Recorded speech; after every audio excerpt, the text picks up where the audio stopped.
दोस्तों आगे बढ़ता हूं और इसके बारे में आपसे डिस्कस करता हूं। आपने ये तस्वीर तो देखी होगी, पूरी देश में बहुत चर्चित तस्वीर है। ये है आईएएस टॉपर टीना डाबी। टीना डाबी जब ग्रेजुएशन कर रही थी और ये जब फाइनल ईयर में पहुंची और ये देश में फर्स्ट अटेम्प्ट में मात्र 22 साल, ओनली 22 ईयर्स जैसी ग्रेजुएशन होती है, इनका सिलेक्शन आईएएस में हो जाता है, सिविल सर्विसेज में हो जाता है। और न सिर्फ सिविल सर्विसेज में होता है, ये सिविल सर्विसेज एग्जाम को टॉप करती हैं। और न सिर्फ टॉप करती हैं, आज ये जबरदस्त तरीके से काम कर रही हैं, बहुत फेमस हैं, लाखों की संख्या में इनके फॉलोअर हैं। और टीना डाबी आज तमाम यूथ के लिए एक बहुत बड़ा आइकॉन है, एक बहुत बड़ा प्रेरणा स्रोत है। तो डेफिनेटली मैं चाहूंगा कि आज जो बच्चे मुझे सुन रहे हैं, आज जो उस तरफ बैठे हुए हैं, एक बहुत बड़ा बदलाव भी हमें देखने को सुनने को मिलेगा। तो डेफिनेटली आप भी इसी तरह से सेलेक्ट होना चाहते हैं, क्योंकि इसमें पावर है। इसमें आप जब कोई भी जॉब करते हैं तो आप भीड़ में खो जाते हैं, लेकिन जब आप आईएएस बनते हैं, आईपीएस बनते हैं, तो समाज आपको एक अलग नजरिए से देखता है, एक अलग रुतबा होता है, एक अलग प्रतिष्ठा होती है, सम्मान होता है, रिस्पेक्ट होता है। सिर्फ आपका नहीं, आपके पेरेंट्स को भी सर आंखों पर बिठा के रखा जाता है। तो आखिर क्या खास बात थी टीना डाबी की जिन्होंने अपनी तैयारी की? तो टीना डाबी के स्टेप्स क्या रहे? आफ्टर 12th उन्होंने कैसे तैयारी शुरू की? इनके बारे में तो कहा जाता है कि 11th क्लास से ही इन्होंने तैयारी को शुरू कर दिया था। 11th क्लास में ही इन्होंने मैगजीन पढ़ना, मैप के क्वेश्चन करना, एनसीईआरटी पढ़ना, इन्होंने 11th क्लास से ही शुरू कर दिया था। और ग्रेजुएशन के साथ साथ इन्होंने अपनी पढ़ाई को जारी रखा, क्योंकि आईएएस की तैयारी में 2 से 3 साल का समय लग जाता है। और जैसे ये ग्रेजुएट हुई वैसे ही ये आईएएस बन गई। तो this is the best time जहां पर आप अभी से अपनी तैयारी को कर सकते हैं। तो टीना डाबी के अगर शब्दों की हम बात करें, राइट, तो क्या है ये, उन्होंने अपने स्टेप्स क्या बताया कि एक कोई भी एवरेज स्टूडेंट, कोई भी एक सामान्य स्टूडेंट आईएएस की तैयारी कर सकता है और आईएएस बन सकता है। अब मैं आपसे बात करने जा रहा हूं कि इस एग्जाम की रिक्वायरमेंट क्या है। देखो, ये देश का सबसे खूबसूरत एग्जाम है, जहां पर ना तो आपसे परसेंटेज पूछे जाता है। आप जानते हैं कि मेरे ही कई स्टूडेंट ऐसे हैं जो 6-6 बार फेल हुए, जो 12th क्लास में फेल हो गए थे, और वो जो है आज की डेट में आईएएस हैं। तो ऐसा कैसे हुआ कि वो आईएएस बन गए? क्योंकि आईएएस के एग्जाम के लिए अगर आपको ये बोला गया होगा कि आप बहुत पढ़ने में तेज होगे, बहुत ज्यादा गोल्ड मेडलिस्ट होगे, 90% मार्क्स होंगे, तभी आप आईएएस बनोगे। आईएएस में कभी भी परसेंटेज भी नहीं पूछा जाता। और बहुत से ऐसे स्टूडेंट हैं जो सेकेंड डिवीजन लेकर आए हैं, लेकिन वो सिविल सर्विसेज को क्रैक कर गए। और उसकी सबसे खास बात है कि इस एग्जाम की रिक्वायरमेंट अदर एग्जाम से बिल्कुल अलग है। अगर आप उसके डायरेक्शन में मेहनत करोगे तो डेफिनेटली आपको सक्सेस होने से कोई रोक नहीं पाएगा। आज मैं आपसे वही बात करने जा रहा हूं। तो टीना डाबी ने आपको क्या सक्सेस के टिप्स बताए कि कैसे आप भी यूपीएससी की प्रिपरेशन कर सकते हो। आफ्टर 12th कौन कौन से स्टेप्स आप फॉलो कर सकते हो जिससे आप भी आईएएस टॉपर बन सको। और न सिर्फ आप आपके पेरेंट्स दोनों बहुत ही प्राउड फील करेंगे, पूरी सोसाइटी बहुत प्राउड फील करेगी, और आप हजारों लाखों की जिंदगी में जो आप बहुत बड़ा चेंज लेकर आ सकते हो। चलिए दोस्तों, शुरुआत करते हैं। जो फर्स्ट स्टेप होता है, first step, know the syllabus of UPSC. यानी यूपीएससी का सिलेबस ही सब कुछ है। यूपीएससी का सिलेबस बहुत छुपा हुआ है, यानी इसके अंदर बहुत कुछ चीजें जो है वो जुटी हुई हैं। अगर आप लोग 11th-12th का एग्जाम दे रहे होगे तो आप लोग सिलेबस पढ़ते हो, सिलेबस से सीधे सीधे क्वेश्चन आते हैं। लेकिन यूपीएससी के सिलेबस की सबसे खास बात है, इसके अंदर कई लेयर्स होती हैं। सिलेबस के अंदर सिलेबस छुपा होता है। सो सबसे इंपॉर्टेंट सेगमेंट होता है यूपीएससी के सिलेबस को एनालाइज करना। जहां आप अपने स्कूल और कॉलेज के सिलेबस को रीड करते हो, रीड द सिलेबस, यहां पर होता है एनालाइज द सिलेबस। यानी इस सिलेबस के अंदर क्या क्या चीजें हमारी आती चली जा रही हैं, इसको जानना बहुत जरूरी होता है। This is most crucial step to understand the UPSC curriculum and syllabus. So जो भी स्टूडेंट तैयारी कर रहे हैं वो सिलेबस को समझें। मैंने इसी चैनल पर पूरी एक कंप्रीहेंसिव सीरीज दे रखी है जहां पर आप सिलेबस को बहुत ध्यान से समझ सकते हो। तो first step is syllabus analysis. Analysis का मतलब होता है सिलेबस को छोटे छोटे हिस्सों में तोड़ना और फिर उन्हें समझना कि इसका मतलब क्या होता है। राइट, ये मल्टीपल डायमेंशन अप्रोच क्या होती है, ये बहुत इंपॉर्टेंट है। दूसरा स्टेप है जहां पर आप तैयारी करते हो। ये जब भी आप तैयारी करें, आप ग्रेजुएशन के फर्स्ट ईयर से अपनी प्रिपरेशन शुरू कर दें, because it takes 2 to 3 years to complete the complete curriculum and syllabus, because this are multiple stages, बहुत स्टेजेस होती हैं, तभी आप आईएएस बनते हो। राइट, तो दूसरा जो सबसे इंपॉर्टेंट स्टेप है, go for previous year question papers. यानी पिछले साल के प्रश्न पत्रों पर जाएं, पिछले साल के प्रश्न पत्रों पर जाएं। और पिछले साल के प्रश्न पत्रों को बहुत ध्यान से तैयार, यानी कि जो प्रीवियस ईयर पेपर है आपको हमारे ओजांग टेस्ट प्रैक्टिस पे भी मिल जाएगा। अगर मैनेजमेंट के साथ हमारे लोग हैं तो वहां आपको बता सकते हैं कि ओजांग टेस्ट प्रैक्टिस पे आप जाएं, और ढेर सारे क्विजेस जो हैं वो वहां पर फ्री अवेलेबल है, आप उनको भी कर सकते हैं। तो जब आप प्रीवियस ईयर पेपर करते हैं तो आपको लैंग्वेज पता चलती है कि किस तरह से क्वेश्चन पूछे जाते हैं, क्योंकि यूपीएससी जो है वो उसकी खास बात है कि वो लेयर के अंदर लेयर पूछता है, यानी क्वेश्चंस को बहुत ही डेप्थ में पूछता है। तो अगर आप प्रीवियस ईयर क्वेश्चन पढ़ते हो तो आपको पैटर्न पता चलता है कि बेसिकली इसका पैटर्न क्या है और किस तरह के क्वेश्चन पूछे जा रहे हैं। सबसे बड़ी बात है कि पैटर्न पकड़ने के साथ साथ यूपीएससी की लैंग्वेज पकड़ना भी बहुत जरूरी होता है, क्योंकि उसकी लैंग्वेज जो है बड़ी ट्विस्टिंग होती है, स्विंग बॉल की तरह होती है, ये पढ़ने के बाद इधर जाएगी या इधर जाएगी पता नहीं चलता। इसी वजह से ये एग्जाम थोड़ा सा बहुत ट्रिकी हो जाता है। तो उसके तरीके हैं जो टीना डाबी ने अपनाए। तो दूसरा तरीका है go for the previous year question paper, आप प्रीवियस ईयर क्वेश्चन पेपर के लिए भी जा सकते हो। थर्ड है चूज योर सब्जेक्ट, बहुत इंपॉर्टेंट है, यूपीएससी में ऑप्शनल होता है, राइट, दिस इज ऑप्शनल। ये 500 मार्क्स का होता है और इसके दो पेपर होते हैं, पेपर 1 एंड पेपर 2, 200 जो है दो पार्ट होते हैं। तो ऑप्शनल को चूज करना बहुत इंपॉर्टेंट होता है। तो जो स्टूडेंट अपनी ग्रेजुएशन, मान लीजिए ग्रेजुएशन आप ह्यूमैनिटी से कर रहे हैं, अकाउंट से कर रहे हैं, तो यूपीएससी में इतने सब्जेक्ट होते हैं जिसमें आप अंदाजा भी नहीं लगा सकते। तो गो फॉर दैट, राइट, आप वहां पर इस तरह से जा सकते हैं कि धीरे धीरे अपने टीचर से बात करिए, आपको जो क्वेश्चन अच्छा लग रहा है ग्रेजुएशन में जो आपका सब्जेक्ट है, आप ऑप्शनल उसमें से भी चुन सकते हैं। तो कोई एक ऑप्शनल चुनना है और उसको अच्छे से तैयार करना है, but this is a very important segment. आप चाहें तो ग्रेजुएशन के सब्जेक्ट को भी यूपीएससी का ऑप्शनल सब्जेक्ट बना सकते हैं और 500 मार्क्स के लिए प्रिपरेशन कर सकते हैं। That is wonderful thing. Next is go for the reliable coaching centre, यानी कि आपको क्या है, बहुत कुछ पढ़ना है। आप इसमें 3 स्टेजेस देते हैं, prelims, mains and interview, personality test. तो 3 स्टेजेस के 3 अलग अलग रिक्वायरमेंट है, बहुत ही कंबरसम है, बहुत लंबा काम होता है। एनसीईआरटीज पढ़ना है, स्टैंडर्ड बुक्स पढ़ना है, आंसर राइटिंग करनी है, एसे राइटिंग करनी है, पर्सनालिटी भी ग्रूम करना है, अच्छी तरह से बोलना है, करंट अफेयर्स प्रिपेयर करना है। There are lot of things, इसमें बहुत सी चीजें इन्वॉल्व हैं। तो कोचिंग जो होती है वो क्या काम करती है, वो आपका समय बचाती है। और जो कोचिंग के जो टीचर हैं, अगर इजीली कम्युनिकेशन आपसे कर रहे हैं, आपको कोई प्रॉब्लम आ रही है कि सर मुझे नहीं समझ में आ रहा है, क्योंकि इसमें आपको साइंस भी पढ़ना है, ह्यूमैनिटी पढ़ना है, अकाउंट्स भी पढ़ना है, सब कुछ इसमें आ जाता है। तो आप अगर इजी वे में अपने टीचर से बात कर पा रहे हैं, कम्युनिकेट कर पा रहे हैं, आपको वो गाइड कर रहा है, आपको मोटिवेट कर रहा है, तो that is a best suitable thing for you. तो ये आपके लिए बहुत ज्यादा इंपॉर्टेंट हो जाता है। जैसे बहुत ही कम इंस्टीट्यूट ऐसे हैं, बहुत ही कम हैं ऐसे इंस्टीट्यूट जो ग्रेजुएशन के साथ साथ आईएएस की तैयारी कराते हैं, यानी आफ्टर 12th वो प्रिपरेशन कराते हैं, क्योंकि ये बहुत लंबा काम होता है। स्टूडेंट को बहुत लंबे समय तक ट्रेनिंग देनी पड़ती है, कई स्टेजेस में प्रिपरेशन करानी पड़ती है। Next one, read and revise, यानी जो चीज आपको पढ़ाई जा रही है आपकी क्लासेस में, उसको बार बार रीड करें और रिवाइज करें, यानी उसको दोहराते रहें। तो रीड एंड रिवाइज, आर, एक और आर मिला देंगे, ठीक है। तो आर बहुत इंपॉर्टेंट है। तो यानी आपको क्या करना पड़ेगा, डेली टाइम टेबल बनाना पड़ेगा। You have to maintain daily time table. तो जो हमारा कॉन्सेप्टर बैच है डेली, तो वो उसमें हम लोग क्या करते हैं, उसमें हम इतना ही प्रेशर देते हैं कि आप कॉलेज की स्टडी के साथ इसको भी प्रिपेयर कर सको, यानी दोनों फन लर्निंग के साथ आपका चलेगा, बिना प्रेशर के आप धीरे धीरे अपने आप को तैयार करते चलते हो। So that is a read and revise method, यानी कि हम पढ़ेंगे और रिवाइज करेंगे।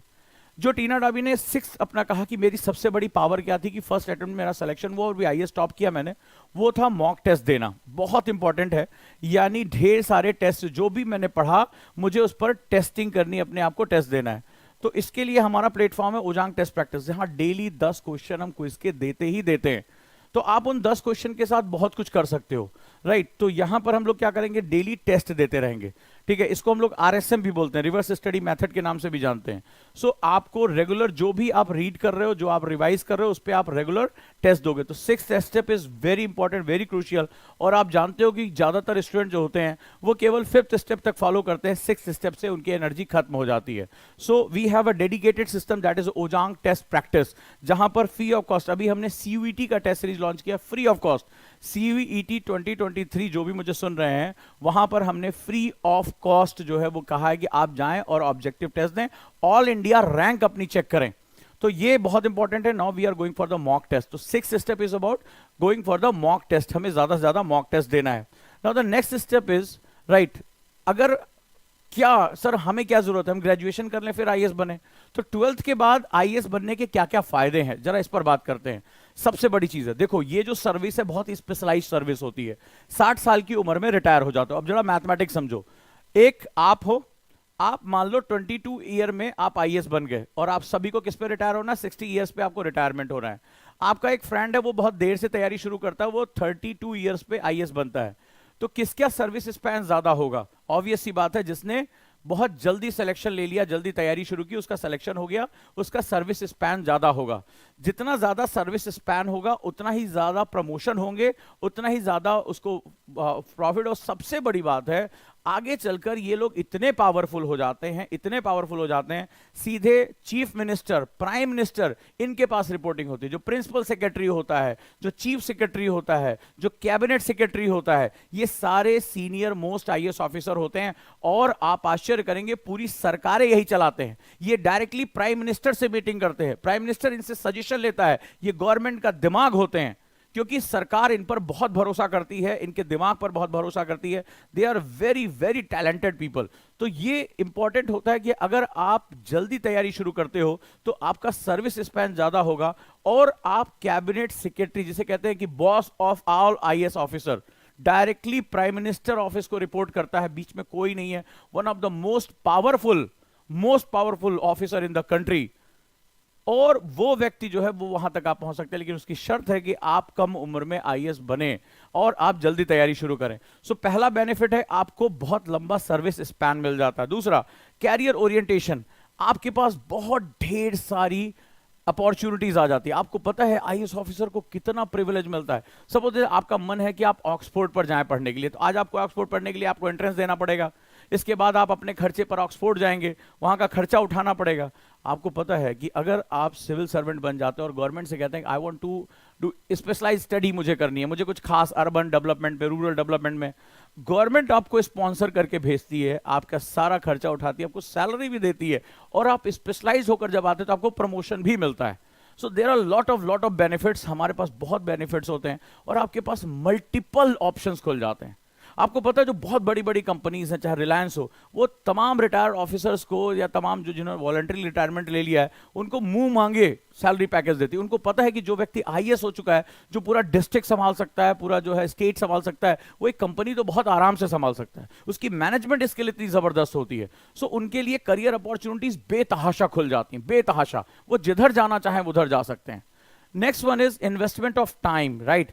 तो सबसे इंपॉर्टेंट चीज जो है वो आप अपने टाइम का इन्वेस्टमेंट करते हैं, आप अपने आप को नर्चर करते हैं। आज जैसे फॉर एग्जांपल अगर हम अपने घरों में सो पा रहे हैं, तो उसके पीछे एक आईपीएस ऑफिसर अजीत डोवाल साहब, नाम सुना होगा आप लोगों ने, जेम्स बॉन्ड ऑफ इंडिया कहा जाता है। भारत की बड़ी से बड़ी प्रॉब्लम उन्होंने सॉल्व की है। आज हमारे एनएसए हैं, नेशनल सिक्योरिटी एडवाइजर, यानी अगर आज कुछ भी हम कर रहे हैं, आज हमारी अगर रक्षा हो पा रही, आतंकवाद नहीं है, तो उसके पीछे उस इंसान का दिमाग है। तो ये जो है वो बहुत इंपॉर्टेंट सेगमेंट होता है कि आप जैसे जैसे अपने आप को इसमें झोंकते जाते हो, आप कंट्री के लिए बहुत वैल्यूएबल हो जाते हो, आपकी रिस्पेक्ट बहुत ज्यादा होती है, राइट। ये बहुत इंपॉर्टेंट सेगमेंट है, ये किसी और जॉब में अवेलेबल नहीं है, ये सिर्फ और सिर्फ यूपीएससी में है, जहां आप कंट्री के लिए एसेट बन जाते हो, आप एक धरोहर बन जाते हो कंट्री के लिए। अगला है, जब आप जल्दी से तैयारी शुरू करते हो तो आपको प्रेशर कम होता है। मान लीजिए आपने ग्रेजुएशन कर लिया, अब मान लो कोई लड़की है, तब उसने ग्रेजुएशन कर लिया, ठीक है, अब इसी समय वो 22 ईयर्स की हो गई, और अगर वो किसी रूरल एरिया से या जो है सेमी अर्बन एरिया से है, तो आपको पता होगा ग्रेजुएशन करने के बाद लड़कियों की शादी कर दो, या आप कितने दिन पढ़ेगी, 1-2 साल के अंदर कर लो। तो बहुत सी बच्चियों से मैं मिला हूं जिनको पढ़ाई रोक दी गई उनकी शादी के चक्कर में। बहुत से ऐसे लोगों को जानता हूं। मान लो कोई लड़का ही है, तो भाई आप कितने दिन पढ़ाई करोगे, कमाना कब शुरू करोगे, कोई छोटा मोटा एग्जाम दे दो, बैंक का एग्जाम दे दो, ठीक है, लोको पायलट का एग्जाम दे दो, तो उसको वो कहता है कि नहीं मुझे आईएएस की तैयारी करनी। बोले नहीं नहीं नहीं साहब, इतना हम नहीं झेल पाएंगे, 1-8 साल में कर लो। और हमें पता है कि 1-8 साल में ये तैयारी नहीं हो पाती, इसमें टाइम लगता है, क्योंकि इसमें पूरी पर्सनैलिटी को डेवलप करना पड़ता है। तो ऐसी कंडीशन में जब प्रेशर जो होता है, जब टाइम कम होता है, तो प्रेशर बढ़ जाता है। तो टाइम और प्रेशर जो है यूनिवर्स रिलेशनशिप में, जब आपके पास टाइम ज्यादा होगा तो प्रेशर कम हो जाएगा। तो आप जब ग्रेजुएशन के साथ रहते हो तो नोबडी इज आस्किंग क्या कर रहे हो क्या नहीं, अरे अभी तो ग्रेजुएशन कर रहे हैं। This is the best time जहां बिना प्रेशर के क्रिएटिविटी के साथ आप लर्निंग कर सकते हो, अपनी तैयारी कर सकते हो। Next one is more time to strength weakness. हम सभी के अंदर बहुत ढेर सारी वीकनेस होती है, कोई अच्छा लिख नहीं पाता, कोई लोगों के बीच में बोल नहीं पाता, ठीक है, किसी को मेमोरी की प्रॉब्लम है कि मेमोरी नहीं है, कोई अलग अलग चीजें हैं। तो जब आपके पास टाइम है, आपको ग्रेजुएशन के साथ तैयारी करना है, तो आपके पास बहुत अच्छा खासा टाइम मिलता है कि अपनी वीकनेस को स्ट्रेंथ में कन्वर्ट करें, मेरी जो कमियां उसको दूर करें। लेकिन जब आपके पास केवल 1 साल ग्रेजुएशन के बाद आपने तैयारी करना शुरू किया, तो उसमें मैं क्या क्या करूं, मैं अपनी बोलने की टेक्निक सुधारूं, मैं लिखने की टेक्निक सुधारूं, मैं याद करूं, मैं कोर्स पूरा करूं, मैं राइटिंग करूं, मैं क्या क्या करूं, तो आप कहीं नहीं पहुंच पाते, आप बहुत प्रेशर में, सब कुछ आपका बेकार हो जाता है। सो अगर आपके पास टाइम है तो आप अपनी वीकनेस को दूर कर सकते हो और अपनी स्ट्रेंथ को बढ़ा सकते हो। So this is the best time. अगर मैं बात करूं तो जो ग्रेजुएशन के बाद जो तैयारी है वो सबसे बेस्ट टाइम होता है। तो आप में से जितने भी स्टूडेंट अभी तैयारी करने के बारे में सोच रहे हैं, वो अभी से इस पर सोचना शुरू कर दें, इसके साथ जानना शुरू कर दें, और मेरे साथ जुड़े। 1:30 बजे दिन में 1:30 पर मैं डेली एमएपी यानी मेंस आंसर प्रैक्टिस की क्लास लेता हूं, उसके साथ जुड़िए, उसके साथ काम करिए। ये चैनल आपको बहुत सपोर्ट करने के लिए रेडी है, और बहुत कुछ यहां ऐसा होता है जो आपकी लाइफ में एक बहुत पॉजिटिव चेंज लेकर आ सकता है। तो दोस्तों, अगर आप टीना डाबी के स्टेप्स पे चलना चाहते हो, आप भी इतिहास लिखना चाहते हो, आप भी सेलिब्रिटी बनना चाहते हो, आप भी इस कंट्री में चेंज लेकर आना चाहते हो, आप भी चाहते हो आपके पेरेंट्स की फोटो अखबार में छपे, एक आईएएस ऑफिसर के या आईपीएस ऑफिसर के पेरेंट्स को समाज सर आंखों पे बिठा के रखता है, क्योंकि पावर है, प्रेस्टीज है, बदलाव की उसके अंदर क्षमता है। अगर आप भी यहां पहुंचना चाहते हो तो आपको भी इसी समय से तैयारी शुरू करनी पड़ेगी, स्टेप बाय स्टेप तैयारी शुरू करनी पड़ेगी, because this exam needs lot of time, lot of patience, lot of practice. ठीक है, ये चीज हमें इसकी जरूरत पड़ती है। इसके लिए जो टाइम होता है सबसे क्रूशियल फैक्टर होता है। तो तैयारी आप ग्रेजुएशन के बाद भी कर सकते हो, लेकिन इस समय this is the golden time. जो भी आज की डेट में टॉपर्स निकल रहे हैं, बेहतरीन काम कर रहे हैं, उन्होंने अपनी तैयारी को बहुत पहले शुरू कर दिया था।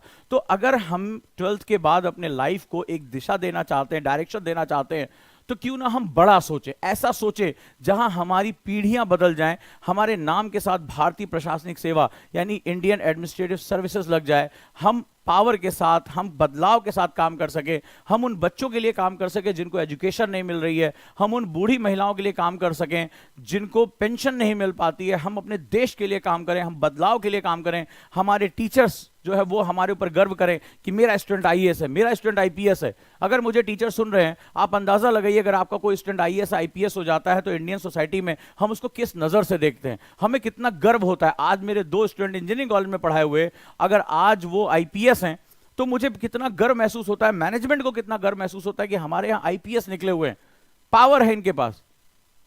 तो अब जब इन बच्चों की तकदीर बदलती है तो बहुत कुछ बदल जाता है। सो थिंक अबाउट इट, इसके बारे में सोचना शुरू करिए। और अगर आपको कुछ भी लग रहा है कि हम क्या चीज करें, हम कैसे बदलाव करें, हम भी इस तरह से कैसे आईएएस टॉपर बन सकते हैं श्रुति शर्मा की तरह, सो आप इसमें बहुत कुछ कर सकते हैं। और ये ध्यान रखिएगा, जो आईएएस की तैयारी कर लेता है उसके लिए अपॉर्चुनिटीज, वो कभी खाली नहीं बैठ सकता, कभी नहीं, उसको कभी पैसे की कमी नहीं आने वाली। बहुत इंपॉर्टेंट बात है, टीचिंग में उसका रास्ता खुल जाएगा, बेहिसाब पैसा है टीचिंग में।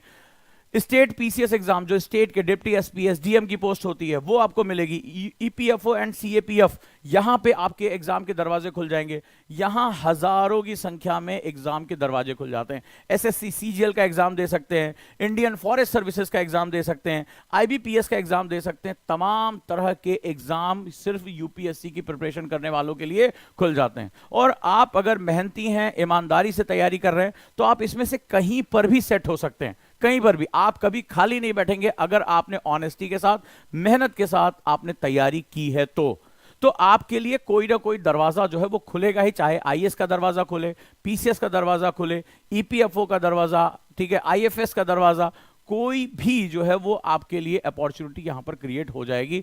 और डेफिनेटली ये जितनी भी पोस्ट हैं सब गैजेटेड ऑफिसर की पोस्ट है। आपके पास पावर होगी, प्रेस्टीज होगा, और आपके पास बहुत कुछ ऐसी चीजें होंगी जो आपको इस सोसाइटी में एक खास बनाती हैं। सो अब सोचना क्या है, हम तैयारी को शुरू करते हैं, अच्छे से तैयारी शुरू करते हैं। After 12th one of the best batch is concepter batch which is going to start by 5th of June। Online classes के माध्यम से जुड़ सकते हैं आप। नोएडा में हमारे साथ गुरुकुल प्रोग्राम में जुड़ सकते हैं। We are going to start Gurukul, जहां पर आप इन हाउस हॉस्टल फैसिलिटी के साथ, आप लाइब्रेरी फैसिलिटी के साथ अपनी तैयारी कर सकते हैं, जहां टीचर्स और मेंटर लगातार आपके साथ जुड़े रहेंगे। साथ ही साथ we are going to start पढ़ाई वाला हमारा बहुत ही जबरदस्त प्रोग्राम है, जहां पर आप इंटीग्रेटेड प्रोग्राम के साथ आईआईटी, जेईई, नीट, सीयूईटी इन सब के साथ जुड़ सकते हैं। सो मैं अपने लोगों से मैं कोशिश करूंगा अपनी टीम के साथ कि वो आपसे सीयूईटी का जो फ्री टेस्ट सीरीज है उसको डाउनलोड कराएं, आपको बताएं, ताकि आप अच्छे से अच्छा कर सकें। सो अब सोचना क्या है, आगे बढ़ जाते हैं। और अगर आपको अपने करियर में कोई भी दिक्कत आ रही है तो be the part of our team, हमारी टीम का हिस्सा बने, आप हमारे साथ जुड़ सकते हैं। Right, these are the numbers, आप सभी के पास होना चाहिए। आप बात करें और बताएं कि हमें इस सेक्शन में दिक्कत आ रही है, हमें बताएं कि हम सही तरीके से अपनी तैयारी को कैसे करें। आपको हम मार्गदर्शन देंगे, मेंटरशिप देंगे आपको, और डेफिनेटली इससे आपको बहुत फायदा होने वाला है। तो देर किस बात की, ये नंबर जो है नोट डाउन कर लें, और आप कॉल कर सकते हैं किसी भी चीज के लिए, बेहिचक जो है वो आपको यहां पर गाइडेंस मिलेगी। और गलत रास्ता पकड़ने से अच्छा है पूछकर सही रास्ते पे चले जाना, क्योंकि गलत रास्ते पे बहुत दूर चले जाने के बाद वापस लौटना बहुत मुश्किल होता है, याद रखना। क्योंकि सही रास्ते पे चलोगे, किसी गाइडेंस में चलोगे तो मंजिल तक पहुंच जाओगे, और एक बार मंजिल तक पहुंच गए तो दुनिया तुम्हें तुम्हारी इस सफलता के लिए याद रखेगी। यही जिंदगी का फलसफा है, यही जिंदगी की सबसे खूबसूरत चीज है। और मैं उम्मीद करता हूं कि आज की क्लास से आपको बहुत फायदा मिला होगा कि यस, आफ्टर 12th भी हम यूपीएससी की प्रिपरेशन कर सकते हैं, और न सिर्फ प्रिपरेशन कर सकते हैं, साथ ही साथ हम अपने आप को देश में सबसे कम उम्र का आईएएस भी बना सकते हैं, फर्स्ट अटेम्प्ट में आईएएस बना सकते हैं, हिस्ट्री लिख सकते हैं। आने वाली पीढ़ियां मेरी भी फोटो, आपकी फोटो डीपी पे लगाएंगी, अपने जो है वो उस पर एक प्रेरणा स्रोत मानेंगी, आपके साथ मोटिवेशन कोट लिखे जाएंगे। अगर ये सपना आपकी आंखों में, तो स्वागत करता हूं देश के उस सर्विस में जो बदलाव की सर्विस है, जो पावर की सर्विस है, जो एक ऐसी सर्विस है जो लोगों की जिंदगी में चेंज लेकर आ सकती है। तो अगर आप भी अपने समाज के बारे में कुछ सोचते हैं, अपने देश के बारे में कुछ सोचते हैं, और कुछ परिवर्तन करना चाहते हैं, कुछ चेंज लेकर आना चाहते हैं, तो ये सर्विस आपको पावर देती है चेंज करने की। आज बहुत से यूथ हैं जो सिविल सर्विसेज में जाकर वो बहुत बड़े बड़े बदलाव लेकर आ रहे हैं, लॉ एंड ऑर्डर को मेंटेन कर रहे हैं, और बहुत अच्छा काम कर रहे हैं। तो अब सोचना किस बात का, अगर हमारे पास मौका है तो अब हम जुड़ जाते हैं। तो चलिए शुरुआत करते हैं, और जुड़ जाइए हमारे साथ इस पूरे मुहिम में। Thank you so much.